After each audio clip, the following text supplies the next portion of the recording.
ការកីឡាស៊ីហ្គេមឬព្រឹត្តិការណ៍កីឡាអាស៊ីអាគ្នេយ៍នឹងត្រូវផុសឡើងជាថ្មីនៅថ្ងៃទី9ខែធ្នូឆ្នាំ2025នៅកណ្ដាលទីក្រុងបាងកកប្រទេសថៃលើកទី33បន្ទាប់ពីប្រទេសកម្ពុជាបានដឹកនាំព្រឹត្តិការណ៍កីឡាស៊ីហ្គេមលើកទី32បញ្ចប់ដោយជោគជ័យកាលពីឆ្នាំ2023កន្លងទៅក្នុងពេលដែលកម្ពុជានិងថៃកំពុងមានចំនួនព្រំដែនក្តៅកគុកនៅពេលនេះសំណួរជាច្រើនបានបោះពួយសម្ដៅទៅរកមេដឹកនាំកម្ពុជាជាពិសេសនាយករដ្ឋមន្ត្រីថៃលោកអនុทิនច័ន្ទវរៈគុលថាតើព្រឹត្តិការណ៍ស៊ីហ្គេមលើកទី33ដែលថៃត្រៀមធ្វើជាម្ចាស់ផ្ទះក្នុងពេល5ថ្ងៃខាងមុខនេះនឹងល្អជាងការរៀបចំរបស់កម្ពុជាដែរឬយ៉ាងណាសំណួរដ៏សាមញ្ញនេះអ្នកកាសែតថៃមិនទាន់ទទួលបានចម្លើយដ៏សែនពិបាកពីមាត់របស់លោកអនុทิនច័ន្ទវរៈគុលនៅឡើយប៉ុន្តែលោកបានបដូរទៅជាការដាក់បទបញ្ជាឲ្យរដ្ឋមន្ត្រីក្រសួងទេសចរនិងកីឡាលោកអត្តខនស៊ីរីឡាយ៉ាថៃយ៉ាកនដោះស្រាយបញ្ហានេះឲ្យបានឆាប់បំផុតនេះបើតាមកាសែតថៃខៅសូតដែលបានធ្វើសេចក្តីរាយការណ៍នៅថ្ងៃទី4ធ្នូនេះនៅពេលគេសួរថាតើបញ្ហានេះនឹងប៉ះពាល់ដល់មុខមាត់របស់ប្រទេសថៃដែរឬទេលោកអនុทิនបែរជាឆ្លើយថាការប្រកួតកីឡាស៊ីហ្គេមនឹងបើកនៅថ្ងៃទី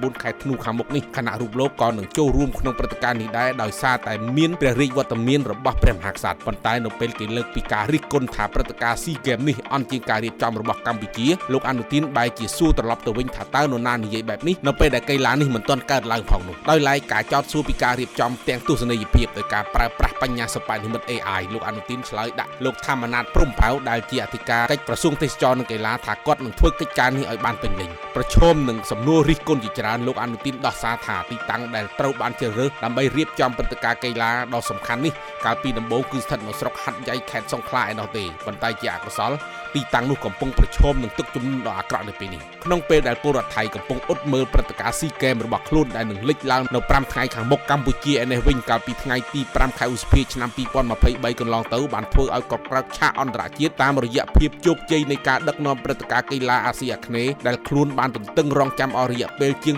6ទសវត្សរ៍មកហើយនោះអ្វីដែលកម្ពុជាបានធ្វើឲ្យពិភពលោកភ្ញាក់ផ្អើលនិងបើកភ្នែកធំសម្លឹងមកមើលខ្លួនក្នុងមនោសញ្ចេតនាជាមិត្តក្បែរខាងនោះគឺមិនត្រឹមតែការរៀបចំទាំងទស្សនីយភាពដ៏គួរឲ្យទាក់ទាញរំភើបប្លែកចំណីចក្ខុអារម្មណ៍ប៉ុណ្ណោះទេប៉ុន្តែកាន់តែគួរឲ្យស្ញៃសរសើរនិងអបអរសាទរខ្លាំងបំផុតពីបណ្ដាប្រទេសជាមិត្តទៀតនោះគឺកម្ពុជាបានធានារ៉ាប់រងលើការចំណាយរបស់អត្តពលិកនៃប្រទេសដែលមកចូលរួមក្នុងព្រឹត្តិការណ៍ស៊ីហ្គេមទាំងអស់រួមមានកន្លែងស្នាក់នៅអាហារហូបចុកនិងសម្ភារៈគ្រប់យ៉ាងដែលពាក់ព័ន្ធនឹងព្រឹត្តិការណ៍កីឡាស៊ីហ្គេមនេះប្រតិភូកីឡាអាស៊ានសរុបជាង 10000 នាក់មកពីប្រទេសថៃឥណ្ឌូនេស៊ីវៀតណាមហ្វីលីពីនឡាវមីយ៉ាន់ម៉ានិងម៉ាឡេស៊ីត្រូវបានកម្ពុជារៀបចំទទួលយ៉ាងកក់ក្ដៅបំផុតនិងមិនតម្រូវឲ្យចំណាយសូម្បីតែ$1ចំពោះការស្នាក់នៅការធ្វើដំណើរនិងការហូបចុករយៈពេល13ថ្ងៃរបស់កីឡាករបរទេសទាំងនោះកម្ពុជាត្រូវចំណាយប្រមាណជាង$7លានដែលនេះគេមិនទាន់គិតពីវត្តមានមុនពិធីផ្លូវការរបស់ក្រុមកីឡាករកីឡាការិនីបាល់ទាត់ដែលត្រូវប្រកួតមុនថ្ងៃបើកព្រឹត្តិការណ៍ស៊ីហ្គេមជាផ្លូវការផងនោះជារួមកម្ពុជាបានចំណាយរហូតដល់ទៅ$131លាន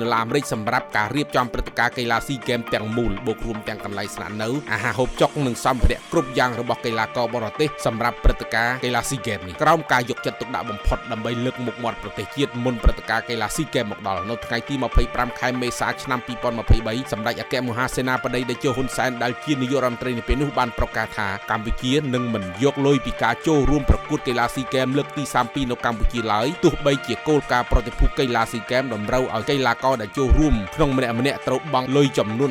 $50ក្នុងមួយថ្ងៃសម្រាប់អាហារនិងការស្នាក់នៅក៏ដោយសម្ដេចហ៊ុនសែនគូបញ្ជាក់ថាកម្ពុជាជាប្រទេសតូចមែនប៉ុន្តែកម្ពុជាមានបេះដូងធំខ្ញុំធ្វើសេចក្តីរាយការណ៍ពី Peace Cambodia